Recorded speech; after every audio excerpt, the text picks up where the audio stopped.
PMC Rajasthan और PMC Bihar की तरफ से मैं मीनू गोयन का आप सभी का स्वागत करती हूँ। नवरात्रि का जो प्रोग्राम चल रहा है, आज माँ का चौथा दिन है और नवरात्रि ध्यान साधना कार्यक्रम 9 दुर्गाओं के 9 रूप, इस कार्यक्रम में आप सभी जूम और यूट्यूब पर जितने लोग सभी जुड़े हुए हैं उन सभी को बहुत बहुत धन्यवाद जुड़ने के लिए। तो आज देवी कुष्मांडा का दिन है और अभी तक आपने जाना शैलपुत्री, ब्रह्मचारिणी, चंद्रघंटा माँ, सभी की आपने उनकी साधना से जुड़े, उनकी ऊर्जा से जुड़े। तो आज हमें ज्ञान देने के लिए, कुष्मांडा माँ के बारे में बताने के लिए सरोज मल्लिकार्जुन मैम आई हैं। और मैम आपका बहुत बहुत स्वागत है। आपके बारे में कुछ दो शब्द कहना चाहूंगी। आप बेंगलोर से हैं और आपके पिता एयरफोर्स में थे, जिसके कारण आपने बहुत सारी यात्राएं की और आपको बहुत सारी भाषाएं आती हैं, इंग्लिश, हिंदी, साउथ की जो भी लैंग्वेज है, तमिल, कन्नड़, तेलुगु। और आप एक ट्यूटर हैं, काउंसलर हैं और मेडिटेशन कोच भी हैं। और आपने BSRF bank exams, spoken English, spoken Hindi, spoken Kannada जैसी कॉम्पिटिटिव एग्जाम्स के लिए भी आपने प्रशिक्षण दिया है। और आपका एक शौक है सबसे ज्यादा बुक्स पढ़ना, पेंटिंग करना। आप बुक्स बहुत ज्यादा शौक से पढ़ती हैं और वो भी रियल लाइफ एक्सपीरियंस स्टोरीज जो हैं। तो आप उन मोटिवेटिव वीडियो एंड मूवीज देखना भी आप बहुत पसंद करती हैं। तो आपकी हॉबीज से ज्यादा आपने 10,000 से ज्यादा किताबें पढ़ी हैं और इन्हीं सब के कारण आपके अंदर जो ज्ञान है वो हमसे वो साझा करती हैं। और आपकी ध्यान की यात्रा मैम 3-4 साल पहले ही शुरू हुई है, किंतु आप इतनी आपके अंदर ज्ञान है कि मैम कहती हैं हम तो PSSM से सिर्फ 2 साल से ही जुड़े हैं, लेकिन इतनी ध्यान साधना और इतने ज्ञान के बाद आप अपना एक चैनल है आपका डेली डिवाइन ध्यान D3, इसके नाम से आपने शुरू किया है। और वेजिटेरियन यानी शाकाहार रैली भी आप करती हैं, ध्यान प्रचार, आपका सेवा करना है। आप यही चाहती हैं कि मैं पत्री जी का बताया हुआ जो मार्ग है उस पर चलती रहूं। तो मैम आपका बहुत बहुत स्वागत है PMC राजस्थान में। और आपने इसको मैनिफेस्ट भी किया कि मैं PMC राजस्थान से जुड़ूंगी। तो ये हमें सुनकर बहुत खुशी हो रही है कि ये आपकी जो इच्छा थी, आपकी पत्री सर ने हम सबको जो एक दूसरे से जोड़ा है इसके द्वारा। Thank you ma'am, thank you, welcome, over to you. Thank you so much. मैंने तो आपको थोड़ा इंट्रोडक्शन बताया था, आपने तो पूरा पूरा पढ़ डाला यहाँ पे। मैं अपना परिचय दे रही थी आपको। तो मैं चाहूंगी आप कुछ और भी अपने बारे में अगर हमें बताएंगी तो बहुत खुशी होगी। हाँ जी, बिल्कुल बिल्कुल। जी, बहुत अच्छी जर्नी रही है, इसलिए बहुत सारी बातें हैं जो शेयर करनी है। थैंक यू सो मच मेरे सारे आत्मबंधुओं, आप सबको मेरा तहे दिल से आत्मवंदन है और बहुत सारा आपके लिए प्यार प्यार प्यार प्यार प्यार। आप जान सकते हैं क्योंकि मैंने मैनिफेस्ट किया है PMC राजस्थान में आप लोगों से जुड़ने के लिए। तो बस ऐसे इंट्यूशंस आ जाते हैं, थॉट आ जाती है, नहीं तो कैसे मैं सोच भी कैसे सकती थी कि ऐसे PMC राजस्थान का कोई कुछ चलता भी होगा। बस कहीं एक उड़ता उड़ता एक वीडियो देख लिया, मैंने बोला अच्छा PMC राजस्थान भी है, यहाँ पर भी मौका मिलना चाहिए लोगों से मिलने का। तो बस हो गया वो। तो थैंक यू सो मच, मुझे आपने इतने सुंदर समय पे मुझे इनवाइट किया, क्योंकि इस समय पे तो जितनी शक्ति से हम और प्रचार कर सकते हैं, मतलब शक्ति शेयर करना। यहाँ प्रचार का मतलब हमें कोई इंस्टीट्यूशन नहीं है जिसका हमें झंडा लहराना है फ्रेंड्स। तो ये जो नए नए जुड़े होंगे उनके लिए है ये शब्द कि हम यहाँ पे अपना प्रचार नहीं कर रहे हैं, हम अपने ज्ञान को बांट रहे हैं, ताकि आपको पता चले कि ध्यान से हम जो इतने सालों से भाग रहे थे ना, एक्चुअल वो ध्यान नहीं है जो अब यहाँ पे हम कर रहे हैं ना, ये है ध्यान, बहुत ही मज़ेदार। तो चलिए हम इससे जुड़ते हैं। और इतना सुंदर हमारे प्लेटफॉर्म बना के जो दिया है, उन गुरु को तो हम भूल ही नहीं सकते। हर पल में, हर सांस के साथ उनका स्मरण करती हूँ। तो मैं उनका नाम लेते हुए इस सेशन को आगे बढ़ाना चाहूँगी। हम सबके प्रिय गुरु ब्रह्म ऋषि पितामह डॉक्टर सुभाष पत्री सर और गुरु पत्नी स्वर्णमाला पत्री अम्मा, उनका स्मरण करते हुए, उनके चरणों में चरण स्पर्श करते हुए, और इसी तरह कई एस्ट्रल मास्टर्स हैं जो हमारे जर्नी में हमारी सहायता कर रहे हैं। उन सारे एस्ट्रल मास्टर्स को कोटि कोटि नमन है फ्रेंड्स। और उन्हीं एस्ट्रल मास्टर्स के एनर्जी को हम शेयर करते हुए, उनसे कनेक्ट करते हुए जो भी कर रहे हैं, हम बहुत तुच्छ चीज़ है जो हमने लाइफ में इतनी साधना ही नहीं की कि आज हम इतना ज्ञान प्राप्त भी कर सकें। लेकिन कितने ही जन्मों के हमारे बहुत अच्छे कर्म रहे हैं कि एकदम से ना ऐसे लगा जैसे एक पिक्चरों में दिखाते हैं ना, एक कर्टन हटाया तो झन से देवी माता प्रकट हो गई। ऐसे हमारे अंदर की वो जो आत्मा है ना, उसका परिचय हो गया हमसे ही कि देखिए तुम ये नहीं थे जो इतने सालों से किया। हाँ, भले ही लेट हो गया लेकिन बहुत सुंदर है हम। ये हमारा परिचय हमसे हो रहा है अभी। तो चलिए, आज के शुभ अवसर पर नवरात्रियों के जो सेलिब्रेशन चल रहा है, इस सेलिब्रेशन में जुड़ते हुए आज हम आ गए हैं चौथे दिन पर। चौथे दिन के एनर्जी में हैं हम। हर दिन एनर्जी बढ़ती जा रही है और हम सर्वे सामान्य सभी को एक कथाएं हम सबको पता ही हैं। और कितने ही इस उम्र के पड़ाव पे आने के बाद हमने कितनी ही बार दशहरा मना लिया, कितनी ही नवरात्रियाँ मना ली फ्रेंड्स, कितने ही कथा पढ़ लिए, कितने ही ज्ञानियों के शब्दों को पढ़ लिया। लेकिन आज हम जब अपना चश्मा बदल कर एक अपनी दृष्टि से हम देख रहे हैं, अब हम किसी के कहे हुए को नहीं मान रहे हैं, अब हम अपनी ही ज्ञान दृष्टि से बाकी के जो नीले पीले पर्दे थे ना, उसको हटा के आज हम देखेंगे एक ध्यानी की दृष्टि से, एक ज्ञानी की दृष्टि से। बिल्कुल ये ज्ञानी की दृष्टि से जो हम आज देख रहे हैं, ये कोई नई बात नहीं है। हजारों साल पहले ऋषि मुनियों ने यही सब देखा था और वह बताने के लिए ही हमारे लिए उन्होंने बहुत सारे चित्र बनाए, श्लोक लिखे, हमें बताने की कोशिश की, क्योंकि उन्होंने जो देखा समझा वो अब कैसे बताते। देखिए, एक बहुत ही पढ़ा लिखा इंसान या फिर बड़े उम्र का इंसान एक छोटे बच्चे को समझाएगा तो कोशिश करेगा कि ये छोटे की लैंग्वेज में बोले। तो वही हुआ है फ्रेंड्स कि जब भी हमारी कथाएं भगवान के बारे में है, या हमारे सनातन धर्म के बारे में है, या हमारे सृष्टि के बारे में है, या हमारी आत्मा की यात्रा के बारे में है, बड़े बड़े ज्ञानियों ने महसूस किया, पता किया, ध्यान में समझा और बहुत ही सरल भाषा में और सरल चित्रीकरण करके हमें बताने की कोशिश की। हम क्या कर दिए कि उन्हीं चित्रों में, उन्हीं मूर्तियों में फंस के रह गए। हम उसके आगे ही नहीं बढ़े कि वो किस लिए हमें ये सब दिखा रहे हैं। तो हमें बहुत अच्छा मौका मिल रहा है कि हम अब उन ज्ञान दृष्टि से इसे देखें। तो मैं इस विषय पे बोलने से शुरू करने से पहले कि मैं चौथे अवतार पे मैं कुछ बोलूं, मैं अपनी तरफ से जो मैंने समझा है, क्योंकि ध्यान में आते ही ऐसा लगा जैसे कि सच्ची में बहुत बड़ा पर्दा था जो हट गया फ्रेंड्स। हर बात की गहराई तक हम समझने लग गए हैं। तो ध्यान से जुड़े मुझे बस 2-3 ही महीने हुए थे, तब नवरात्रे शुरू हुए और बस ऐसे पूजा हुई, सब हुआ और बैठ के सोच रही हूँ मैं, मतलब सोच भी नहीं रही हूँ, बस बैठी हूँ, कुछ चल रहा है दिमाग में और सडनली मेरे दिमाग में आया कि ये नवरात्रे ही क्यों मनाए जाते हैं और इसी समय क्यों मनाए जाते हैं। शायद इससे पहले इसका एक्सप्लेनेशन कहीं और हुआ होगा, लेकिन ये मेरा अपना अनुभव है। क्यों हम दुर्गा एनर्जी से कनेक्ट करते हैं, क्यों स्त्री शक्ति को इतना महत्व दिया गया है, क्यों कभी भी इस तरह का कोई पुरुष शक्ति से अनुसंधान कभी विशेष रूप से कभी नहीं हुआ। तो तब मुझे समझ में आया कि इंसान, हर इंसान के अंदर स्त्री तत्व और पुरुष तत्व होते हैं, जिसे हमें समान रखना होता है। सृष्टि में दोनों तत्वों को हमें बैलेंस करके, बैलेंस भी नहीं है, समान रखना है। ना कोई कम है ना कोई ज़्यादा, ना पुरुष तत्व कम है ना स्त्री तत्व कम या ज़्यादा है। ये हम अपने विचारों की वजह से, अपनी कमज़ोरियों की वजह से हम स्त्री तत्व को स्त्री मानते हुए, उसके फिजिकल बॉडी को देखते हुए स्त्री को कमज़ोर मानते चले गए। और आज हम ऐसे दौर पे खड़े हैं जहाँ पे कोई लड़की भी बोल देना तो हमें गुस्सा आता है, तुम तो लड़की हो, नहीं, जैसे कि कोई गाली है ये। तो क्या है ये कि ऐसे क्यों बन गए हम अपने ही स्त्री तत्व को प्यार क्यों नहीं कर रहे।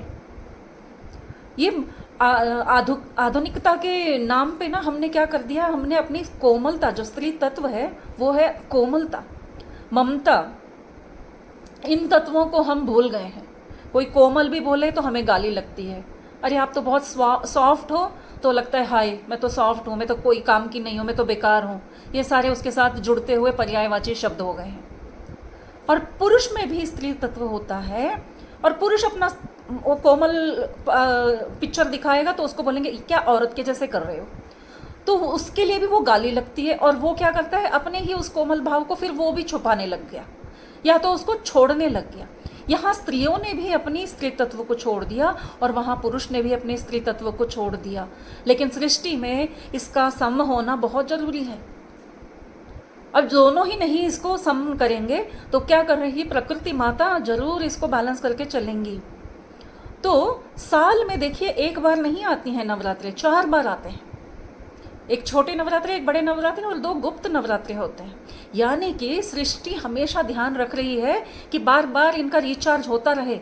उनको पता है यहाँ पे स्त्री तत्व का उसको कमज़ोर बनाते जा रहे हैं, तो वो पोर्टल्स खुल जाते हैं जहाँ से तब धरती पर स्त्री तत्व की पूरी एनर्जी भरपूर आती है, माता की शक्ति। तो इसलिए उसको शक्ति का नाम दिया है। वो नहीं है तो हम कुछ नहीं है, स्त्री तत्व को शक्ति बोला गया है। तो उस समय पर जब हम ये सारी साधनाएं करती हैं तो हमारे अंदर के जो वो तत्व कम हो रहा है, हमारे अंदर उन तत्वों को फिर से उभारने के लिए, वरना क्या होगा अगर हमारे अंदर स्त्री तत्व नहीं होंगे जो ऐसे बैलेंस में होना चाहिए, सिर्फ इसको हम कम करते जाएंगे तो पुरुष तत्व अपने आप अधिक होता चला जाएगा। वो आगे कुछ नहीं बढ़ रहा है, लेकिन वो वहीं पर है। स्त्री तत्व को कम करने की वजह से पुरुष तत्व, अगर ओनली पुरुष तत्व रह जाता है, केवल पुरुष तत्व, वही राक्षस तत्व है, वही दानव तत्व है। तो इस समय पे क्या होता है, हम स्त्री शक्ति को लेकर उस दानव शक्ति को उसका वध कर रहे हैं। वध का मतलब यहाँ पे लिटरल वध नहीं हो रहा है फ्रेंड्स, इसको हम सम कर रहे हैं। तो राक्षस कहाँ है, हम सबके अंदर का जो स्त्री तत्व को खोना है, उस प्रोसेस को ही दानव कहा गया है। वो हम में कम होता है तो हम ही दानव हैं, कोई और महिषासुर नहीं है। हम ही वो महिषासुर हैं, हम ही वो रक्त बीज हैं। तो अलग से जो कहानियाँ बनी वो बताने के लिए बनी कि शक्ति आती है तो दानव का इस तरह से नाश होता है। तो ज़रूर ज़रूर हमें इन नवरात्रों में साधना करनी चाहिए, ताकि जब पोर्टल्स खुलते हैं हम और ध्यान करें।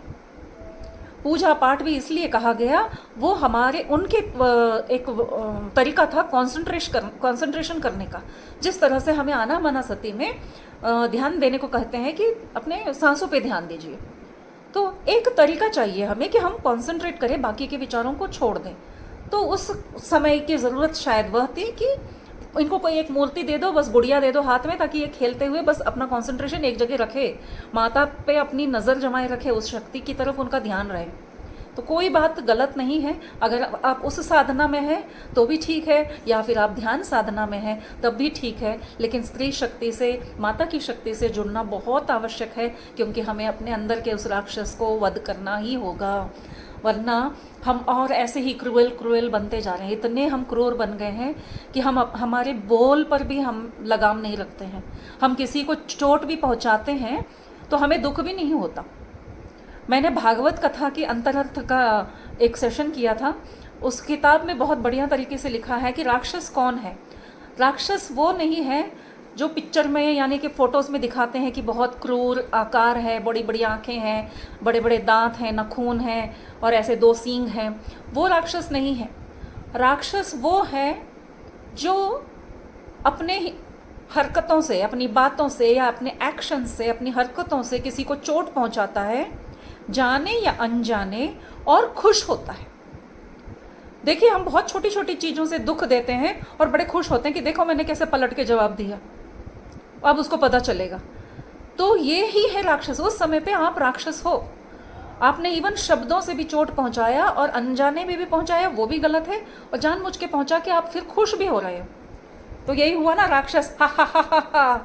अब कहाँ हा हा हा नहीं होगा, लेकिन अंदर खाने आपके राक्षस वो हा हा हा कर रहा है कि देखो मैंने उसको परास्त कर दिया, बातों में परास्त कर दिया, सास को उल्टा जवाब दे दिया, उसका मुंह बंद कर दिया, हम महान हो गए। फ्रेंड सर्कल में किसी का मुंह बंद कर दिया, महान हो गए। हस्बैंड का मुंह बंद करवा दिया कुछ बोल के, ऊंचा बोल के, हम महान हो गए। तो हम क्या कर रहे हैं, अपने उस स्त्री तत्व को कम करके, मतलब वो कंपैशन कम किया और हम राक्षस बन रहे हैं। तो राक्षस कोई और नहीं है, इस तरह के एक्टिविटीज़, इस तरह के बिहेवियर को ही राक्षस तत्व कहा गया है फ्रेंड्स। तो चलिए आज के शक्ति का परिचय कराते हैं। बहुत ही सुंदर तरीके से हमने 3 दिन का परिचय किया है देवी माँ के इन शक्तियों का। संक्षिप्त में मैं फिर से एक बार अपने तरीके से आपको एक थोड़ी सी इसका समझने का एक दूसरा एंगल दूंगी कि पहला जो अवतार था शैलपुत्री का, तो इसे हम इस तरह देखेंगे कि इन 9 अवतारों में हम एक व्यक्ति विशेष का डेवलपमेंट कैसा होता है, उसकी बौद्धिक प्रगति कैसे होती है। तो पहला अवतार है जन्म। तो शैलपुत्री एक सोल की जर्नी स्टार्ट हो रही है, एक महान सोल जिसकी जर्नी रह गई थी पीछे जब वो सती बन के उन्होंने अपनी जर्नी एंड की थी। उस समय पर भी वो एक ग्रेट मास्टर थी फ्रेंड्स। उस समय पे जो पार्वती माता दक्ष की पुत्री दाक्षायणी बन के जब जन्म लिया था, वो कोई सामान्य नहीं थी। शिव से अगर वो शादी करनी है तो कोई सामान्य सोल उनके सम नहीं खड़ी हो सकती। शिव जी हैं एक पूर्ण आत्मा। तो पूर्ण आत्मा के साथ जुड़ने के लिए जब पार्वती जी ने उनसे शादी करने के लिए बहुत तपस्या की और अपने आप को उस स्टेज में वो लेके आई, तब जाके उनकी शादी हुई थी। फिर हम तो कथा में देखते हैं कि दक्ष ने यज्ञ में नहीं बुलाया तो वो गुस्सा हो गई और उनको बुरा लगा, हस्बैंड को नहीं बुलाया। ऐसा कैसे हो सकता है? कोई महान सोल, कोई महान आत्मा इस तरह से इतनी सेल्फिश विचार रखेंगी? जो इतनी तपस्या कर रखी है, हमने तो कुछ भी नहीं किया और हमें इतना ज्ञान आ गया है, तो उन्होंने तो हजारों हजारों साल की तपस्या की थी। तो क्या था पर्पस उस समय का? उस समय का पर्पस ये था कि दक्ष ने जब यज्ञ किया ना फ्रेंड्स, तो वो बनना चाह रहे थे त्रिलोक के स्वामी, और पार्वती जी चाहती थी कि त्रिलोक के स्वामी इस तरह के अल्प बुद्धि वाले व्यक्ति जो दक्ष थे वो कभी ना बने। एक पूर्ण आत्मा ही त्रिलोक के स्वामी होने चाहिए जो शिव थे। तो वो इस वजह से, जैसे कि कोई इलेक्शन में होता है ना कि गलत व्यक्ति कॉन्टेस्ट कर रहा है तो हमें लगता है कि अरे कुछ भी हो जाए ये व्यक्ति ना जीते। अगर गलत व्यक्ति जीत जाता है इलेक्शन में तो क्या होता है, सारे इसका नाश हो जाएगा।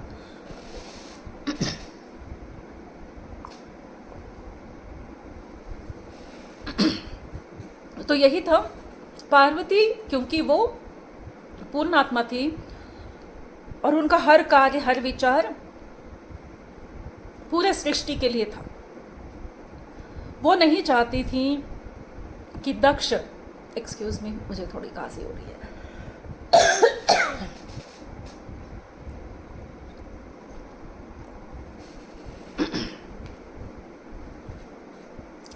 कि दक्ष 3 लोगों के स्वामी बने, क्योंकि उसके बाद जरूर जरूर उस सृष्टि का नाश ही करते अपने अहंकार में आके। तो वो अगर 3 लोगों के स्वामी ना बने, उसके लिए क्या करना था कि उस यज्ञ को बीच में रोकना था। तो कैसे रोक सकते हैं हम यज्ञ को? अगर वो अपने आप को आहुति नहीं देती, किसी और तरीके से वो उस यज्ञ को रोक नहीं पा रही थी। उन्होंने सबसे रिक्वेस्ट भी किया कि किसी तरह से इस हवन को रुकवा दो, इनको मत बनने दो इस तरह से, लेकिन किसी की हिम्मत नहीं हो रही थी। तब उन्होंने ही अपनी तपस्या की शक्ति से, गलत जानते हुए भी लोक कल्याण के लिए उन्होंने अपनी जर्नी, अपनी सोल पर्पस, अपने सबको परे रखा, लोक कल्याण को सबसे पहले रखा और उन्होंने अपने जर्नी को एंड किया स्वयं की आहुति देकर। इसीलिए इमीडिएटली उस सोल ने एक और जन्म लिया और इस बार उन्होंने एक अच्छे पेरेंट्स को, अच्छे परिवार को चुना, वही थी शैलपुत्री।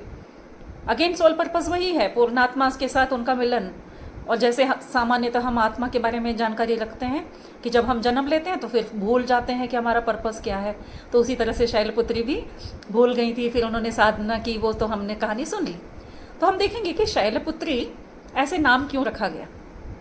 बहुत ब्यूटीफुली किसी साधक ने इसका एक्सप्लेनेशन दिया है, जिसे मैं आप लोगों के साथ शेयर करना चाह रही हूँ कि शैलपुत्री है जस्ट न्यू बॉर्न एनर्जी। जब कोई बेबी बॉर्न होता है तो उसका भी नामकरण नहीं हुआ होता है, तो बताते हैं किसका बच्चा है, तो पिता का नाम, माँ का नाम लेके बोला जाता है। तो इसी तरह ब्यूटीफुली शैलपुत्री को, शैलराज की पुत्री है, वो पर्वत पुत्री है, तो उनके नाम से ही उनका नाम लिया गया शैलपुत्री। और वो इनोसेंट है, अकॉर्डिंगली उनके हाथों में जो औजार है वो देखेंगे आप। एक में त्रिशूल है कि उस सोल ने अपना वो सोल पर्पस भूली नहीं है। मतलब जब सोल जन्म लेता है वो अपना मेन पर्पस याद रख के आता है। उनके हाथ में वो त्रिशूल वो बता रहा है कि स्ट्रांगली शी नोज कि उन्होंने जन्म क्यों लिया है। और दूसरा है उस नवजात शिशु की कोमलता। सो जो ब्रह्मानंद स्थिति में होता है ना, कोमल, उस तरह की एक स्थिति है शैलपुत्री की स्थिति फ्रेंड्स। तो जब हम उस तरह की ब्लिस पाना चाहते हैं तब हमें शैलपुत्री की पूजा करनी चाहिए। और उसी समय के ड्रेस को भी अगर देखेंगे तो हमने ऑरेंज यूज़ किया था। ऑरेंज होता है जो सनराइज़ का लाइट है, ये सनराइज़ का कलर है, तो इसलिए वो कलर भी उसको उस तरह से ही सारी बातें कैटेगराइज की जाती हैं फ्रेंड्स। बाद का जो हम देखते हैं शैलपुत्री के बाद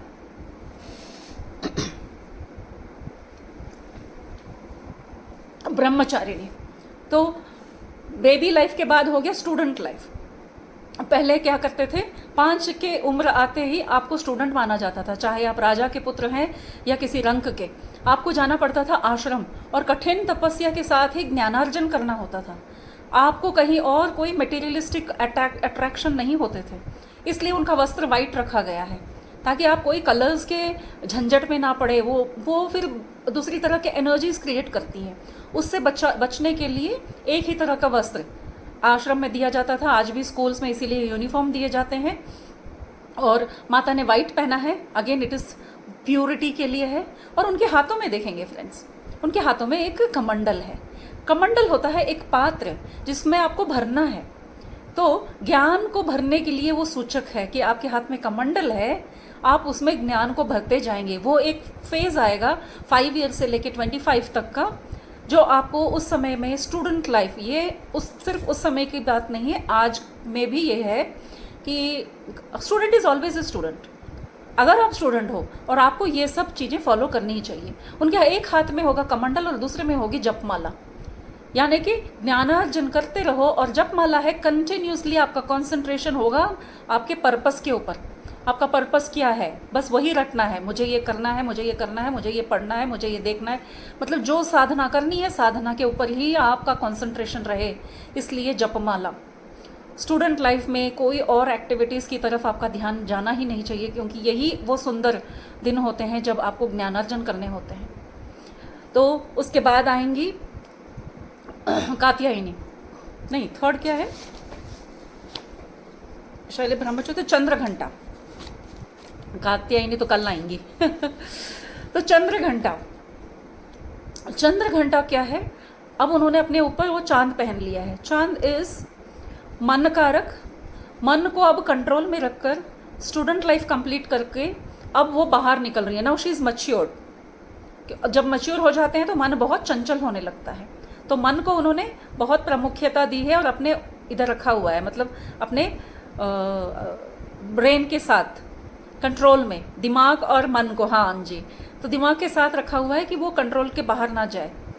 और अब वो निकल रही हैं बाहर की दुनिया में, तो इसलिए अब शी इज़ वेल प्रिपेयर्ड। एकदम से उनके 10 हाथ दिखाएंगे, हाथ 5 कोमल अस्त्र हैं तो 5 उनके शस्त्र हैं।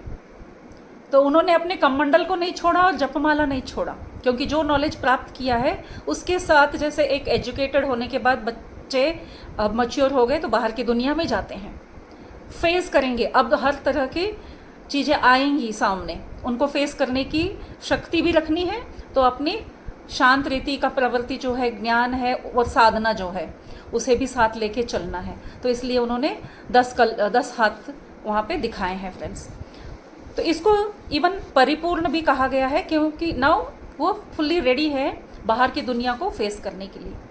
अब आज का तो सबसे ब्यूटीफुल है कूष्मांडा फ्रेंड्स। हम अभी कूष्मांडा की शक्ति का वर्णन देखते हैं। तो सबसे पहले मैं कूष्मांडा की शक्ति को नमन करते हुए उनके लिए जो छोटा सा एक श्लोक है उसको मैं यहाँ सुनाऊंगी। तो कूष्मांडा देवी नमः।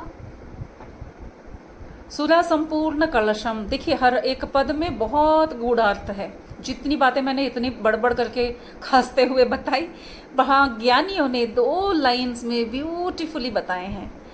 तो सुनते हैं क्या कहा है इन्होंने। सुरा संपूर्ण कलशम रुधिरालुप्तमेव च ददाना हस्त पद्माभ्याम कूष्मांडा शुभदातु में। तो उनके हाथों में जो कमंडल है, पहले जो थी ना वो सारे कमंडल और जपमाला, नॉलेज रखा हुआ है उन्होंने, लेकिन अब वो क्या बन गई हैं, कूष्मांडा। कू, ऊष्मा और अंडा, ये 3 पदों का संधि बनने पर होता है। कू यानी कि सबसे छोटा एकदम एटम, ऊष्मा इज एनर्जी, अंडा सो एक अंड, छोटा सा अंड जिससे सृष्टि होगी। अब ये प्यूबर्टी फेज होगा जहाँ पे अब उसके अंदर एक अंडा आएगा, तो वो इट इज़ रेडी कि अब आगे जाके उसको एक सृजन करना है। बताते हैं यही वो शक्ति है जिसने जब कुछ नहीं था तब पूरी सृष्टि इस शक्ति ने की। तो आज जो भी शक्ति मैंने क्रिएशन किया है वो इस छोटे से अंड से निकल के आया है, और वो शक्ति ही कूष्मांडा माता की एनर्जी है फ्रेंड्स। तो ये एक जो है, पहले हमने देखा बेबी एनर्जी, उसके बाद में स्टूडेंट का देखा, उसके बाद में एक मैच्योर्ड लाइफ। तो आज की जो लेडी है वो एक प्रेग्नेंट लेडी का शक्ति है।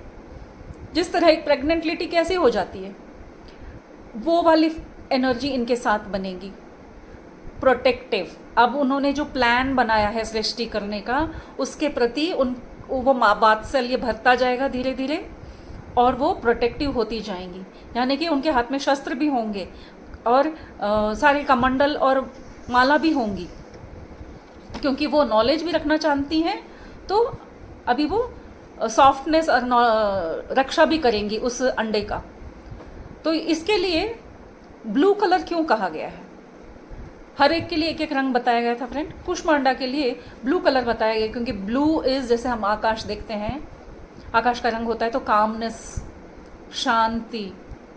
ऑल्सो रॉयल्टी के लिए भी यूज़ किया गया है। राजा के जो वस्त्र होते थे पहले, तो राजसी कलर बताया जाता है रॉयल्टी के लिए, ब्लू कलर।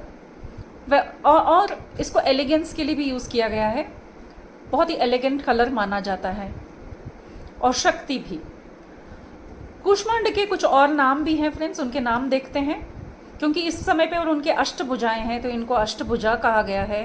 अब वो एक नई शक्ति को जन्म देने वाली हैं तो इनको अन्नपूर्णा भी कहा गया है और आदि शक्ति भी कहा गया है फ्रेंड्स। आज ये उस शक्ति में है कि अब वो एक नए सृष्टि को जन्म देने वाली हैं। उनके हाथ में जो कमंडल, अब कमंडल नहीं है, देख लीजिए उनके हाथ में अब एक मटकी आ जाती है। मटके का हमेशा पौराणिक कथाओं में हमने अगर हम ध्यान देते हैं तो जब जब गर्भ के बारे में बात हुई है, जब भी माँ का गर्भ के अलग से अगर किसी बच्चे की सृष्टि होनी है तो वहाँ पे मटके का पिक्चर यूज़ किया जाता है, मतलब उसको डिपिक्ट किया जाता है, मटका यानी कि गर्भ। तो माता के हाथ में मटका है जो डिपिक्ट करता है गर्भ का। तो उसमें अमृत है, अमृत है, अमृत यानी कि जीव। अमृत क्या देता है? नया जीवन देता है। तो उसमें उन्होंने जीव रखा है, इसलिए उनको प्रेग्नेंट लेडी भी कहा गया है। पौराणिक कथाओं में हमने देखा है कि कई ऋषि मुनियों के जन्म मटके में हुए हैं। तो जब जब महान व्यक्तियों का जन्म हुआ, यानी कि सृष्टि में जब भी कोई बहुत ही एक्स्ट्रा ऑर्डिनरी विषयों का जन्म होना है तो वो माँ के गर्भ से हुआ है। तो इन एनर्जीज़ को समझने के साथ साथ हमें ये भी देखना है फ्रेंड्स कि हम इस एनर्जी के बारे में इतना डिस्कशन क्यों कर रहे हैं। आज के प्रैक्टिकल लाइफ में ये बातें कहाँ पे फिट होती हैं। तो मैंने बहुत सारी रिसर्च किए हैं। जब ये नवरात्रों की बातें चल रही थी तो मैंने पूरा पहले से करना शुरू कर दिया था कि कभी भी किसी भी माता के बारे में, एनर्जी के बारे में बात होगी तो विषय संग्रह रहे। तो मैंने इसको ये देखा कि प्रैक्टिकली किस तरह से इस एनर्जी से हम कनेक्ट हो सकते हैं। आप देखेंगे कि कोई मतलब प्रेगनेंसी रिलेटेड इश्यूज़ हैं, इनफर्टिलिटी है, बच्चा नहीं हो रहा, अबॉर्शन हो रहे हैं, या घर में बच्चे जल्दी जल्दी उनकी डेथ हो जाती है, उस तरह की एनर्जी से अगर आप जूझ रहे हैं तब आप इस शक्ति के साथ अनुसंधान कर सकते हैं। ध्यान से भी कर सकते हैं, और जो ध्यान नहीं करते हैं वो इस माता की फ़ोटो रखना, उनकी पूजा करना, इनके नाम जाप करना, अगर आपको उन बातों में विश्वास है तो आप वैसा भी कर सकते हैं। क्योंकि जब उनको देखोगे आप बोलोगे कि ऐसी एक मेरी शक्ति है, मेरे साथ है, जिसके साथ मैं अनुसंधान करूँगी और मेरा गर्भ प्रोटेक्टेड रहेगा। इस शक्ति की वजह से मेरे गर्भ में वो शक्ति आएगी और बहुत ही सुंदर सृजन। अगर ऐसी कोई प्रॉब्लम नहीं है तब भी आपको प्रेग्नेंट होना है, तब भी आप इस एनर्जी से कनेक्ट कर सकते हैं कि आप भी इस तरह से माता की उस एनर्जी के साथ जुड़कर एक सुंदर क्रिएशन करने वाले हो। तो इस तरह से हमें हर माता की एनर्जी के साथ, वैसे तो सभी माताओं की एनर्जी एक ही है, हम उनको अलग कर करके देख रहे हैं, just in case practical life में आप कोई ऐसी फेज़ फील कर रहे हैं, उनके थ्रू जा रहे हैं, तो आप इस तरह से जुड़ सकते हैं। तो ये थी फ्रेंड्स कूष्मांडा एनर्जी के बारे में मेरी तरफ से जितना मैं समझ पाई हूँ मैंने आप लोगों के साथ शेयर किया है। आप ध्यान कब से शुरू कराती हैं? थैंक यू मैम, बहुत सुंदर। ध्यान वैसे हम 11 बजे से शुरू कराते हैं। अच्छा, तो अभी हमारे पास टाइम है। आप ओके। और कुछ शेयर करना चाहें? तो आप में से कोई क्वेश्चन आंसर सेशन करते हैं या ध्यान में बैठे हैं हाँ, सभी? अभी क्वेश्चन आंसर रहेगा।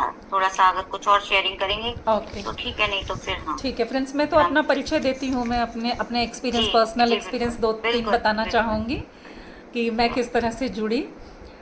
तो मैं उसी रास्ते से आई हूँ जिस तरह से हम सभी आए हैं। पहले बहुत भक्ति मार्ग से निकल के आए हुए हैं हम सब। तो बहुत पूजा पाठ वगैरह बहुत किया, बहुत आश्रम घूमे और बहुत सारे ऋषि मुनियों से भी मिली हूँ। मैं हिमालयन मास्टर्स से मिली हूँ, अवधूतों से मिली हूँ। मतलब बहुत ही अच्छी जर्नी रही है, बहुत खुश थी मैं। और भगवान से भी मेरा बहुत क्लोज़ नाता रहता था, मैं बातें भी करती थी और मुझे उनकी बातें सुनाई भी देती थी। कई बार मैंने प्रैक्टिकली मैं उनसे कनेक्ट हो पाती थी। तो मैं अभी मास्टर्स से बात करती हूँ तो वो बोलते हैं कि आप जन्मतः हो शायद 3rd आई मास्टर हो, इसलिए आपको ये सब एक्सपीरियंसेस हैं। लेकिन फिर भी तृप्ति एक थी ना, वो नहीं थी जो होनी चाहिए थी। इसके बावजूद हमेशा भटकती रहती थी कि कुछ तो चाहिए, क्या चाहिए नहीं पता। बहुत रोती बहुत थी मैं, इस वजह से रोती बहुत थी कि पता नहीं क्या हो रहा है। मतलब डिप्रेशन देखने वाला सोचेगा डिप्रेस्ड है। अरे डिप्रेस जब होगी ना तब कोई प्रॉब्लम होगी। तो घर में सब कुछ भरपूर, सब कुछ सही चल रहा है, तो फिर मैं ये सोचती थी कि मुझे क्यों डिप्रेस्ड है। फिर उसके ऊपर रिसर्च किया कि डिप्रेशन कब होता है। अरे नहीं, अच्छे खासे लोगों को भी डिप्रेशन होता है। फिर मैं हस्बैंड को बोलती मुझे कहीं दिखा दो भाई, मेरे को बहुत डिप्रेशन सा लगता है। लेकिन अच्छा हुआ उन्होंने नहीं दिखाया, ताकि वो मेडिसिन हमारे बॉडी में नहीं गए, क्योंकि वजह कुछ और थी फ्रेंड्स। और मैं उनसे ही पूछती थी, भगवान से ही पूछा करती थी, क्यों क्यों, क्या कर रहे हो, क्यों नहीं बता रहे हो, क्या हो रहा है, ऐसे करके। तो जब जब मैंने प्रश्न किया है, एकदम से वो मेरे साथ ही हैं हमेशा से ही, इसलिए हमेशा जवाब मिला है। तो बस मैं वही चाहती थी कि मुझे कुछ अल्टीमेट तो मिले भाई।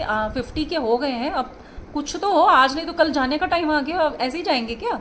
कुछ तो कुछ तो लगे कि भाई हम भी कुछ जी के आए हैं। कल तुम्हारे सामने आके खड़े होंगे तो आपका कॉलर ना पकड़ूं मैं कि क्या, कहाँ भेजे थे, क्या करवा के आए मेरे साथ। तो मैं ऐसी ही बात करती थी उनसे। तो एक बार ऐसा हुआ कि जस्ट यहाँ जुड़ने से पहले एक दिन 3 दिन तक मैं रोई हूँ। और फिर मेरे सारे फ्रेंड्स स्पिरिचुअल हैं और मेरी लाइफस्टाइल ही कुछ इसी तरह की है कि बस वही अट्रैक्ट होते हैं। तो हर को फ़ोन मिला रही हूँ कि मेरे को बहुत ही ऐसा हो रहा है, इतना रो रही हूँ कि आँख नाक सब बह बह के पोंछ पोंछ के टावल गीला हो गया। मैं बोली किसी से तो बात करूँ जहाँ मन को शांति मिले। तो सबको कॉल गया, किसी ने नहीं उठाया। और मैंने फिर फ़ोन एक साइड में फेंक दिया और ऐसे बैठ गई जैसे बहुत मातम मना रही होंगी मैं। तो ऐसे बैठ गई मैं। तो जिसको कॉल किया था उनमें से एक ने वापस फ़ोन किया, बोली दीदी आपने क्यों कॉल किया। और वो उतनी मेरी क्लोज़ नहीं थी जिसने कॉल किया, वो इस्कॉन फॉलोवर थी। बस मैं जानती थी वो भी एक स्पिरिचुअल हैं। जब हम बात करते थे स्पिरिचुअल टॉक्स, तो मुझे उनके वाइब्स अच्छे लगते थे। मैंने बोला कि नहीं मेरे को ऐसे डिप्रेस्ड फील हो रहा था, मैं चाह रही थी 2 अच्छी बातें कर लूँ ताकि मैं अपने आप को उससे बाहर निकाल सकूँ। वो बोले अरे दीदी आपको हम क्या बताएंगे, आप तो सबको बताने वाली हो ये वो। क्योंकि मैं काउंसलिंग करके मेरा एक टैग भी हो गया था कि बहुत ज़्यादा ही समझदार है। ये बहुत बड़ा रोग होता है फ्रेंड्स, फिर कोई मदद ही नहीं करता कि ये तो अपनी मदद खुद कर लेगी। लेकिन डॉक्टर को भी डॉक्टर की ज़रूरत पड़ती है कभी कभी। तो उन्होंने बहुत सुंदर तरीके से बहुत देर तक हम बात की। फिर बोले दीदी मैं तो एक ही जानती हूँ, हमारा जो जाप है, इसके अलावा तो मैं कुछ नहीं जानती हूँ। तो मैंने बोला ये जाप और ये ध्यान, ये 2 छोड़ के कुछ भी बताओ मैं कर लूँगी। मैं जाप वगैरह बैठ के नहीं कर सकती और ध्यान बिल्कुल नहीं कर सकती। तो उन्होंने बोला ठीक है आप 1 माला, मेरे कहने पर आपने 1 माला कर लो। इन्हीं बीच कुछ 2-3 महीनों से मेरे को ध्यान के बारे में इंटरेस्ट पैदा हो रहा था। पता नहीं क्यों लग रहा था कि बस आंखें बंद करके बैठ जाऊँ, आंखें बंद करके बैठ जाऊँ और टाइम लगा के बैठूँ। फिर लगता हो मैंने जितना सोचा था उतनी देर मैंने ध्यान कर लिया। ऐसे मैं एंजॉय कर रही थी उस समय पे।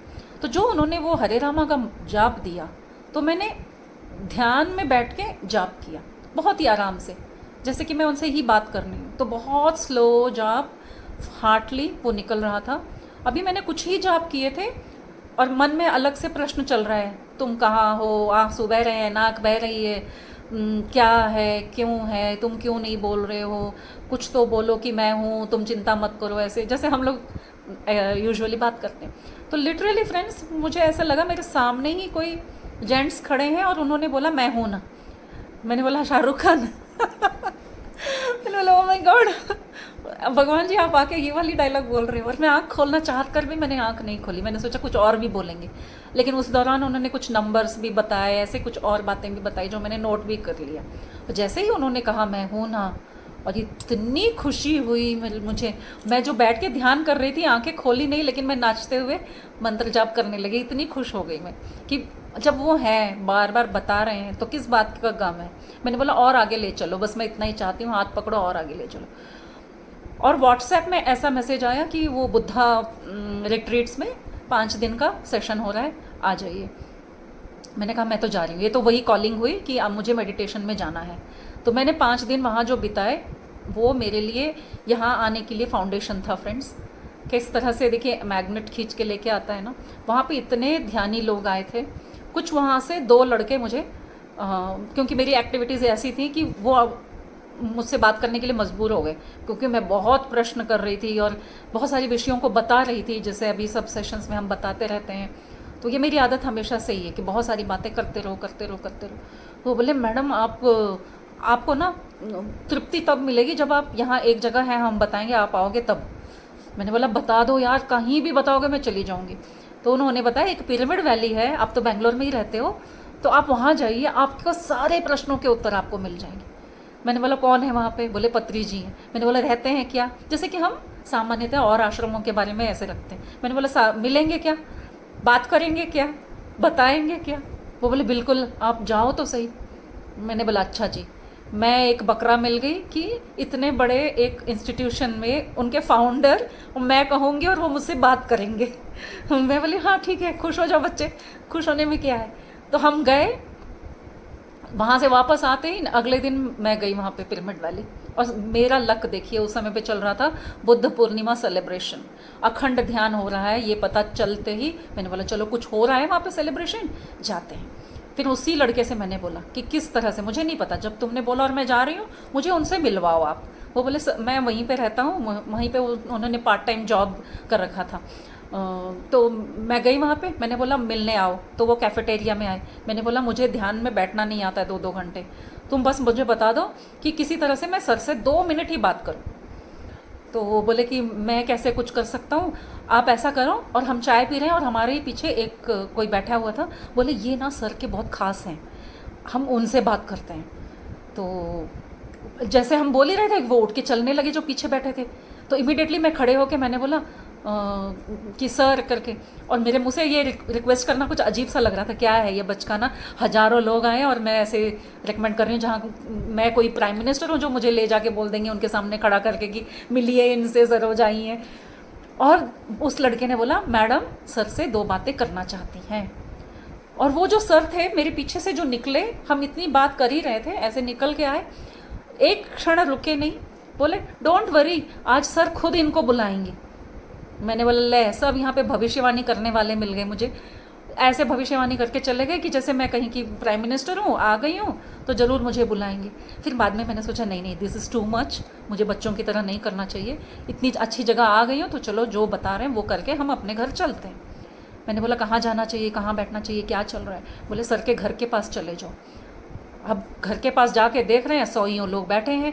सर कहाँ बैठते हैं पता नहीं, सर अभी बाहर निकल के आए नहीं हैं, सभी ध्यान में बैठे हैं, लाइव चल रहा है। मैंने बोला चलो यार ये ऐसे आज तो नहीं होने वाला है। तो मैं एंट्रेंस में ही अपनी एक जगह बना के ध्यान में बैठ गई और बहुत अच्छा विजन आया मुझे। मैं तो बहुत खुश होके गई थी एक्चुअली। तो मैं ध्यान में बैठी हूँ और मुझे वहाँ पे यमदूत दिखने लगे। मैंने बोला यार मैं मज़े लेने आई हूँ, तुम क्यों दिख रहे हो? तो मेरा हमेशा यही रहता था ना कि मेरे को, मैं 50 की हो गई हूँ, कभी भी मर सकते हैं, कुछ तो करना चाहिए। ये मेरा तकिया कलाम हो गया था, 50 की हो गई हूँ, कभी भी मर सकते हैं, जीवन में कुछ तो करके जाना चाहिए। तो मैंने बोला अच्छा शायद मेरा अब आ गया टाइम, अब मेरा मतलब मुझे कुछ जो मिल रहा है, जो मुझे मिलना चाहिए था मिल रहा है, अब तो मेरा जाने का टाइम आ गया। मैं बड़ी खुश हुई कि वाह वाह वाला मोमेंट था मेरे लिए। फिर मैंने बोला अच्छा ठीक है, अब मुझे इसको एंजॉय तो करने दो। और उस समय पे मुझे बहुत अच्छे अच्छे विजन्स आए। जैसे पत्री सर को मैंने कभी देखा नहीं था, तब तक सिर्फ नाम सुना था। मैंने पत्री सर का विश्व रूप देखा, जो पूरी धरती के ऊपर बैठे हैं, इतने बड़े होकर उनके सामने धरती एकदम छोटी सी बॉल दिख रही थी और उनकी पूरी ऊर्जा पूरी धरती में फैली हुई थी, क्योंकि उस समय पे अखंड ध्यान चल रहा था फ्रेंड्स। उसका महत्व आज मुझे पता चल रहा है, उस समय मुझे नहीं पता था। पूरी धरती उनके उस वाइब्रेशंस में कवर्ड थी। और बाद में दूसरे मास्टर्स ने मुझे बताया कि उस समय पे इतनी एनर्जी होती है हर साल, जब जब यहाँ पे ऐसे जो महायज्ञ होते हैं उस समय पे, कि बाहर के दुनिया के एंटिटीज़ भी आकर उस समय पे ध्यान करते हैं। तो मुझे वो सारी बातें बाद में पता चली, लेकिन मैंने वो ध्यान में देखा कि जहाँ हम बैठे हैं, हमारे ही ऊपर जितना बड़ा पिरामिड वहाँ पे बगल में था, उतना ही बड़ा पिरामिड आकार का एक यंत्र जैसे। तो मैंने स्पेसशिप वगैरह सब सुना पड़ा था ना, तो मुझे पता चला वो एक स्पेसशिप ही है। और मैंने देखा वहाँ पे सब बैठे हुए हैं, जैसे ध्यान में कनेक्ट हो रहे हैं इस एनर्जी के साथ। और फिर मैंने जब आंखें खोली, ध्यान ख़त्म हुआ, फिर देखे तो सामने सर बैठे हैं बहुत दूर, बीच में गार्डन है और उस तरफ सर। मैंने बोला तुम उस पार मैं इस पार, मिलूँ तो कैसे मिलूँ। मैं बोले चलो ठीक है, आंख भर के देखने को तो मिल ही रहा है, ऐसा नहीं है कि भीड़ में बैठे हैं, कहीं दूर बैठे हैं वो। तो जैसे ही ध्यान ख़त्म हुआ, मेरा बहुत ब्यूटीफुल एक्सपीरियंस है फ्रेंड्स ये, इसलिए मैं इसको बहुत डिटेल में बताती हूँ। तो मैंने देखा, मैंने बोला सर के पास कैसे बैठूँगी। तो उन्होंने कहा था कि तुम सर के सामने जाके बैठना। मैंने बोला सर के सामने कैसे बैठूंगी, उनके सामने कैमरा वैमरा सब लगे हुए थे, लाइटिंग कैमरा। और जैसे ही ध्यान ख़त्म हुआ, सर ने कहा आंखें खोल के सब पूरी ऐसे देखा और फिर बोला पास आके बैठो ना, ऐसे हाथ करके बोला। तो सब लोग तो जाएंगे ही, जाहिर है, सब पुराने सीनियर मास्टर्स थे, तो जो बहुत सीनियर थे वो तो अक्लमंद पीछे ही बैठे थे चुपचाप, और जैसे हमारे जैसे चुलबुले छोटे बच्चे ऐसे ही झट से गए। और मैंने एक छलांग ऐसी लगाई और सीधा जाके सर के सामने बैठ गई। मैंने बोला इससे अच्छा मौका फिर नहीं मिलेगा। और ये और मैं सर 2 कदम की दूरी पर, जैसे उनके कदमों में मैं बैठी हूँ, बस मैं खुश, इससे बढ़िया और कुछ नहीं हो सकता लाइफ में। तो कोई आए थे करनूल से, पिरामिड जिन्होंने बनाया है, वो उनके बारे में कुछ बताकर तिरुपति का कोई प्रसाद दिया उन्होंने। तो मैं तो बस उस एनर्जी को कम्प्लीटली कंज्यूम करने के उद्देश्य से मैं सिर्फ सर को देख रही हूँ, और सर सिर्फ मेरी आंखों में आंखें डाल के मुझे ही देखे जा रहे हैं। थोड़ी देर तो मज़ा आया। मुझे पता था, क्योंकि बहुत सारे आश्रमों में गई हूँ, बहुत सारे कोर्सेज कर रखे हैं। मैं जानती थी कि इस तरह की साधना होती है जो नज़र मिला के आपके पूरी ब्लॉकेजेस क्लीन कर सकते हैं, आपके संस्कार शुद्धि हो सकते हैं, आपके कर्मा की शुद्धि हो सकती है। मैंने बोला बस मौका मिला है, और सर भी मेरे ऊपर मेहरबान है, मेरा तो बस हो गया। तो लेकिन कितनी देर हम किसी की आंखों में देख सकते हैं। मुझे शर्म आने लगी, मैं बार बार नज़र चुरा रही हूँ, फिर देखती हूँ तो सर मुझे ही देखे जा रहे हैं। मैं फिर नज़र से नज़र मिला के मैं पूरा उनका ब्लेसिंग्स ले रही थी। और जैसे ही वो जो आए थे वो बात करके हटे, तो फिर मौन छा गया। सर ने चारों तरफ नज़र घुमाई, ऐसे ऐसे करके देख रहे, और इमीडिएटली मेरी तरफ उंगली करके बोले उठो आओ यहाँ पे। मैं बोली हे भगवान, उन्होंने जो कहा था कि फर्स्ट हाफ को बुलाएंगे, तो मुझे ही बुलाया ध्यान का एक्सपीरियंस शेयर करने के लिए। और लाइव भी जा रहा था, तो वो बातें रिकॉर्डिंग भी हुई हैं फ्रेंड्स, कि मैं छोटी बच्ची की तरह माइक हाथ में लेके खुश हो के इतना बोला मैंने, और बीच बीच में लग भी रहा है कि स्टॉप करूं क्या। फिर मैं सर से बोल रही हूँ सर शैल आई एंड, वो बोल रहे हैं और बोलो और बोलो और बोलो। तो ऑलमोस्ट मैं 15-20-30 मिनट्स बोलती रही, बहुत सारे एक्सपीरियंसेस बताए। फिर वो यमदूत के बारे में भी बताया कि सर मेरा तो टाइम आ गया है, मेरा एंड मतलब आई एम होम नाउ। मैं भटक रही थी, नाउ आई एम होम करके मुझे आंसू आने लग गए, मेरे को बहुत खुशी हुई। मैंने बोला सर अब बस हो गया, मुझे मिल गई अपनी मंजिल, I am home and that is why I am seeing the death. तो मेरे जाने का टाइम आ गया है। और देखिए उनके साथ खड़े हैं ना, ज्ञान का फव्वारा ऐसा फूटा, और मैं खुद ही बोल रही हूँ but now I don't want to die, क्योंकि अभी मुझे बहुत काम करना है। मैंने ध्यान ही नहीं किया है ना ध्यान किया, ना ध्यान का प्रचार किया, ना उस रिलेटेड कोई काम नहीं किया। मैंने बोला sir now I don't want to die. तो इमीडिएटली सर के पहले वचन मेरे प्रति थे, you are going to live for 100 years और मोर। मैं बोली यस सर। उस समय पे कुछ समझ में नहीं आ रहा है, यस सर करे जा रही हूँ खुश हो के। और फिर मैंने बोला कि सर मैं भी बहुत काम करूँगी, मैं बहुत ध्यान करूँगी, मैं भी ऐसे बहुत बड़े बड़े पिरामिड्स बनाऊँगी, देखना एक दिन ना। मैं इतनी पता नहीं उतनी बातों नहीं हूँ नहीं, लेकिन पता नहीं उस समय पे बोल ही जा रही हूँ। मैंने फिर उनको ही उनके सामने, ओ माय गॉड वो क्या है मुझे नहीं पता था, उनके सामने ही बोल रही हूँ ये जो पिरामिड है ना इससे भी बड़ा पिरामिड बनाऊँगी मैं। तो वो बोले हाँ तुम बहुत सारे पिरामिड बनाओगी तुम। तो बाकियों को तो पता है सर क्या है, तो वो बड़े तालियां बजा रहे हैं और मैं सोच रही हूँ मेरी बातों से खुश होकर तालियां बजा रहे हैं। तो इस तरह से एक छोटी बच्ची की तरह जो मैं जुड़ी फ्रेंड्स। और बाद में जब बाहर आके निकले और लोगों ने मेरी बातों का इंटरप्रिटेशन करके बताया कि वहाँ पे जो बोली ना आप नहीं बोली हो, वो आपकी आत्मा ने आप सर के साथ कॉन्ट्रैक्ट बनाया कि मैं आपसे जुड़ रही हूँ और जो आपका संकल्प है, आपका उद्देश्य है, उसके लिए मैं रेडी हूँ। क्योंकि मुझे नहीं पता था कि यहाँ पे ऐसे कोई संकल्प होता है कि हमें बहुत सारे पिरामिड बनाने हैं, ध्यान का प्रचार करना है, मुझे कुछ नहीं पता था। मैंने क्यों कहा? क्योंकि मैंने कहा नहीं कहा, सरोज ने नहीं कहा, वो जो अंदर आत्मा है ना जो सर से मिलना ही चाहती थी। तो उसके बाद से फ्रेंड्स मैं आई और इमीडिएटली कैसे यूट्यूब में जूम में क्लासेस करते हैं ये देखा और ख़ुद का चैनल ओपन कर लिया 1 हफ्ते में। और 15 दिन में मैंने जो शुरू किया क्लासेस, कोई जुड़े या ना जुड़े, हिंदी में 1 क्लास, कन्नड़ा में 1 क्लास, इंग्लिश में 1 क्लास, दिन भर यही काम। सुबह उठो और ब्रह्म मुहूर्त का ध्यान करवाओ। 3 दिन तक सोना नहीं, बहुत ज़्यादा नींद आएगी तब जाके सोना। तो जब पता चला ऐसा कुछ गुड़ाकेशा नाम का भी होता है तो वो भी प्राउड फील होने लगा कि मैं तो सोती नहीं हूँ और अच्छी बात है। इस तरह से मेरा जर्नी जो शुरू हुआ फ्रेंड्स, सिर्फ ध्यान। यहाँ पे मैं किसी डिजीज़ की वजह से नहीं गई थी कि कोई प्रॉब्लम है, घर में थी प्रॉब्लम्स, मेरी बेटी की शादी नहीं हो रही थी, हस्बैंड का जॉब सही नहीं चल रहा था, बहुत सारा लोन है। लेकिन मैं जब भी यहाँ पे मंदिरों में या आश्रमों में गई हूँ मैंने कभी इन विषयों पे कभी नहीं गई हूँ, इसकी वजह से कभी नहीं गई। लेकिन जितने भी नए फ्रेंड्स यहाँ पे जुड़ रहे हैं उनके लिए मैं ये स्पष्ट करना चाहूँगी। लोग मुझसे अभी भी पूछते हैं, इतना दिन रात सब छोड़ दिया, फ्रेंड्स छोड़ दिया, रिलेशन छोड़ दिया, कहीं नहीं जा रही हूँ, दिन रात रिसर्च करती हूँ, वीडियो बनाती हूँ, रिसर्च करती हूँ, वीडियो बनाना, एडिटिंग करना और ये कैमरा सेटअप करना, बैठना और दिन रात का वीडियो बनाना। बोले कुछ मिल रहा है क्या, ऐसे कर रहे हो? मैं बोले हाँ बहुत आनंद मिल रहा है इसलिए कर रहे हैं। तो आज का दिन है, मेरे ऑलरेडी 700 से 800 मेरे वीडियो 1 साल में बने हैं। और कितना मतलब अपने आप जो काम रुके थे, ध्यान भी नहीं आता था कि प्रे कर लूँ।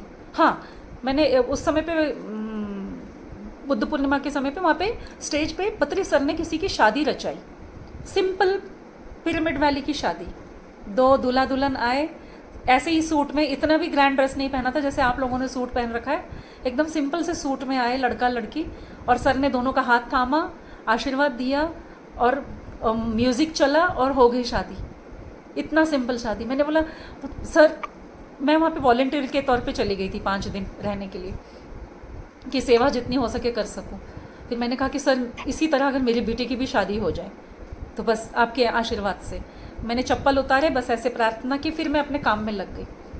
और मेरी बेटी की बहुत एज हो रही थी और वो इतना ऊब गई थी ना, तो वो अब लड़ने लगी थी कि मम्मी शादी का नाम लोगी ना घर छोड़ के चली जाऊँगी, कि बिल्कुल शादी की बात नहीं करना। तो हमने 2-3 साल से बात करना भी छोड़ दिया था कि अच्छे अच्छे रिश्ते भी आ रहे थे। मैंने कह दिया था कि तुम ही कहीं पर मैट्रिमोनियल में ज्वाइन हो जाओ, जो तुम्हें पसंद आएगा तुम बता देना। वो बोलती थी नहीं मुझे नहीं करना है, आप बात ही मत करो। इस विषय पे हमारे घर में बात करनी बंद हो गई थी। और यकीन मानिए फ्रेंड्स, मिरेकल हुआ। मैं जब ये 5 दिन ख़त्म करके गई, 2 दिन बाद मेरी बेटी मोबाइल में लेके आगे दिखा रही, मम्मी मैट्रिमोनी में मैंने एक लड़का पसंद किया, आपको ठीक लगता है तो मैं ओके करती हूँ। मैंने कुछ नहीं देखा, मैंने बोला ये पत्री सर का ब्लेसिंग है, जो लड़का आया है वो हमारे लिए ही है। मैंने बोला यस। कौन है आज भी मैं नहीं जानती हूँ कि उस क्या पढ़ा है, कहाँ जॉब कर रहा है, कितनी सैलरी है, कुछ नहीं जानती हूँ फ्रेंड्स। मुझे पता है जब यूनिवर्स अपना ख्याल रख रही है तो हम क्या चीज़ है उसके सामने इतना इंक्वायरी करना क्या है। तो भगवान की कृपा से बस उस 2 महीने में ही उसकी शादी हो गई और बहुत अच्छे से हैं भगवान की कृपा से। सारा मतलब यूनिवर्स हैंडल कर लेता है। और मिरेकलसली हमारा लोन कैसे क्लियर हुआ, बस मिरेकल ही बोल सकते, इसके लिए कोई और शब्द नहीं है। जो हमारे पॉकेट में उसका 1% का हिस्सा नहीं था और हमने पूरा लोन क्लियर कर लिया। कैसे हुआ नहीं पता, आज भी नहीं समझ में आता है। बैठ के हम बात कर रहे होते हैं, अरे ये कैसे हो गया। तो यही है कि हम जब ध्यान करते हैं, प्लीज़ संकल्प ध्यान मत कीजिए कि मुझे यही चाहिए, इसी के लिए मुझे ध्यान करना है। जब हम अब इस इतनी बड़ी एनर्जी को इतना छोटा बना के एक पॉकेट में रख के उसको एक छोटी सी पोटली बना के रखना चाह रहे हैं, जब वो है एटम बॉम्ब जो इतना बड़ा है, आप उसको ऐसे समेटने की कोशिश मत कीजिए। बस ध्यान पे, मतलब ध्यान का मतलब क्या है ये हमें समझना है, इसलिए हमें ये सेशंस की ज़रूरत है। आज हम इन शक्तियों की बात कर रहे हैं समझने के लिए। इसका मतलब ये नहीं है कि अरे आप लोग ही नवरात्रि और दुर्गा के बारे में इतना बता रहे हैं तो फिर हम पूजा करने बैठ जाते हैं। अरे नहीं, वो मत करो और उसको समझो। वो बताने के लिए हम ये सेशंस कर रहे हैं कि एनर्जी को समझते हैं। आंखें बंद कीजिए, उनको स्मरण कीजिए। मैं तो खुद हर साल करने वाली, इस साल तो मैंने कुछ भी नहीं किया, ना घट्टा किया है, ना दीपक जो रोज़ जलता है वही चल रहा है, क्योंकि मैं जानती हूँ जो उनका गुणगान मैं 3-3, 4-4 सेशन एक दिन में कर रही हूँ, शायद मैं मंदिर में बैठ के भी उतना समय मैं उनको नहीं देती।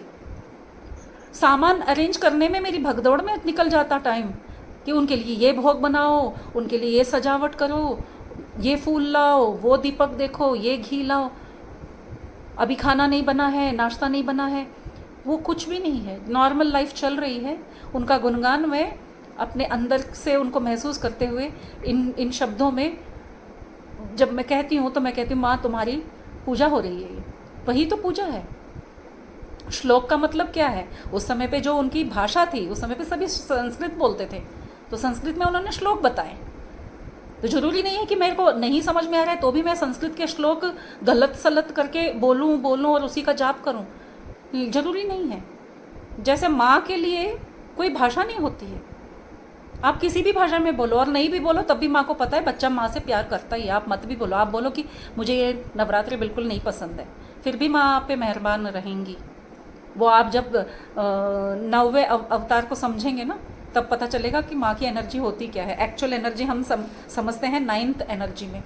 अभी तो हम उनको देख रहे हैं, बेबी से स्टूडेंट बनी और स्टूडेंट से एक मैच्योर पर्सन बनी और आज वो प्रेग्नेंट है, कल बच्चा होगा। वो फेजेस हैं, लेकिन एक्चुअल माँ की एनर्जी क्या है किसी से मत सुनिए, ना कोई किताब पढ़िए, ना कोई पिक्चर देखिए, ना कोई वीडियो देखिए। आंखें बंद करके जब हम बैठते हैं, मेरा पहला ध्यान का एक्सपीरियंस 20 साल पहले का है फ्रेंड्स।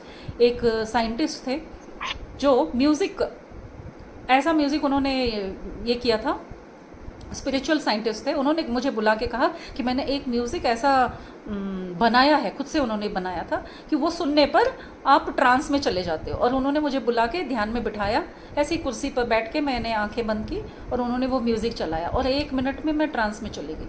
और उस समय पे मैंने देखा कि मैं कहीं एकदम डार्क है और मैं वहाँ पे लोट पोट हो रही हूँ।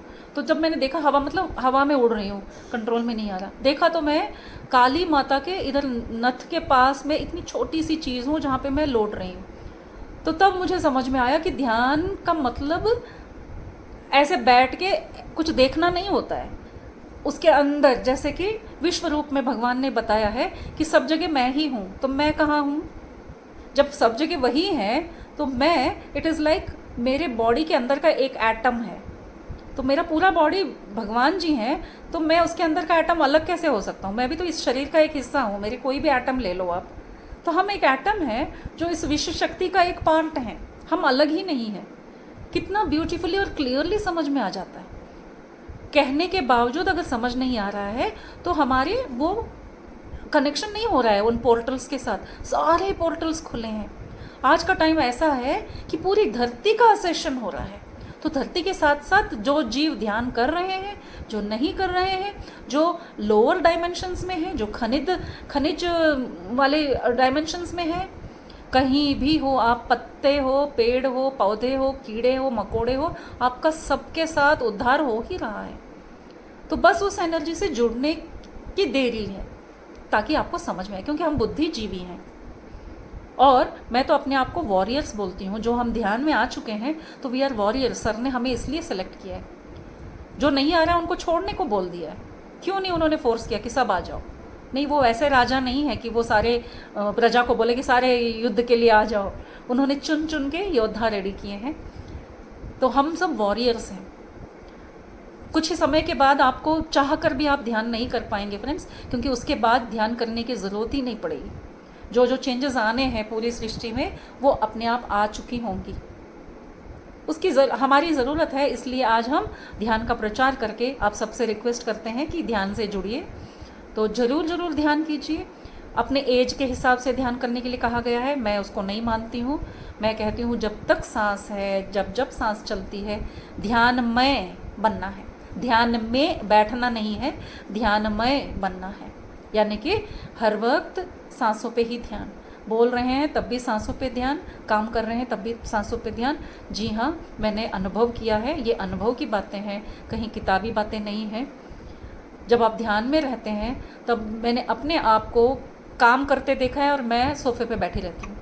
उतना एक्सपीरियंस पहले के 2-4 महीनों में ही मैंने सारा एक्सपीरियंस कर लिया। और साथ साथ बहुत अच्छे ध्यान गुरु मुझे मिले, ब्रह्म ऋषि प्रेमनाथ सर। उनके साथ ध्यान करने के बाद मैंने अपने ध्यान में अपने बहुत सारे 10-12 जन्म देख लिए, ऐसे एक एक चुटकी में दिखा दिया। मतलब उनकी एनर्जी सपोर्टिव थी, उनके कहने पर मैं ध्यान में बैठी थी। तो अगर हमारी एनर्जी होती है तब हमें दिखना शुरू होता है। तो दिखने का मतलब क्या है? क्लैरिटी आना। तो किसी को कुछ दिख रहा है और मुझे नहीं दिख रहा है, यानी कि मुझे उसकी ज़रूरत नहीं है। आप जानते हैं, एक छोटा सा एग्जाम्पल बता के मैं इसको बंद करती हूँ। हम उस तरह के डॉक्टर्स हैं जो ब्लड रिपोर्ट देख कर आपको ट्रीटमेंट देते हैं, तो वहाँ पर ध्यान की ज़रूरत है, ठीक है। और पुराने डॉक्टर्स कैसे थे? कुछ नहीं, आपको देख के ही वो सारा बता देंगे, कोई रिपोर्ट की ज़रूरत नहीं है। तो जो ध्यानी जो कुछ नहीं देखते हैं, विजन्स नहीं देखते हैं, बस वो ध्यान में बैठ सकते हैं, तो वो उस तरह के डॉक्टर हैं, महान डॉक्टर, जिनको कोई ब्लड रिपोर्ट, ECG रिपोर्ट, ये सारी ज़रूरत नहीं है। तो आप महान डॉक्टर हो, जिसको ध्यान में कुछ दिखता है, उनको कुछ चाहिए प्रूफ, उनको ही वो दिखता है। तो हम अभी प्री डिग्री में हैं, और जिसको नहीं दिखता है वो PhD लेवल है। तो जिसको नहीं दिखता है, हर जगह पे ऐसा हो जाता है कि अपने आप को वो गिल्ट महसूस कराते हैं कि मेरा ध्यान नहीं हो रहा, मुझे कुछ दिख नहीं रहा है। तो मेरी तरफ से विनती है, आप अपने आप को पहचानिए। एक्चुअली आप ही वो ओल्ड सोल हैं जो पिछले जन्म में आपने ऐसे विजन्स कई देख लिए, अब आप और आगे बढ़ चुके हैं, आपको अब विजन्स की ज़रूरत नहीं है। ऐसा कहते हुए मैं आपसे बार बार रिक्वेस्ट करूँगी कि शैलपुत्री की तरह अपना सोल पर्पस ना भूलते हुए हम आगे बढ़ेंगे। तो हम सारे नवदुर्गा एनर्जी को कंबाइन करके उस एनर्जी को कनेक्ट करेंगे हर बार नवरात्रियों में। इस एनर्जी, क्योंकि पोर्टल्स खुले हैं, उस पर्टिकुलर डे पर्टिकुलर एनर्जी के पोर्टल खुलते हैं फ्रेंड्स, इसलिए नवरात्रि मनाए गए हैं। तो चलिए, हम ध्यान करने का समय हो रहा है 11-1-1-1-1। बहुत सुंदर आपने पत्ती सर के साथ जर्नी बताई, और आपने हमें मतलब इतना अच्छे से बताया, एकदम लग रहा है आप बहुत चुलबुली होंगे अपने साथ। तो बहुत अच्छे, मतलब खुश हो गया हमारा मन भी, और पत्ती सर की इतनी बातें बता के हमें भी अपनी जर्नी याद दिला दी। तो थैंक यू। Thank you. अब हम बिल्कुल ध्यान की ओर चलते हैं। ध्यान की ओर चलते हैं।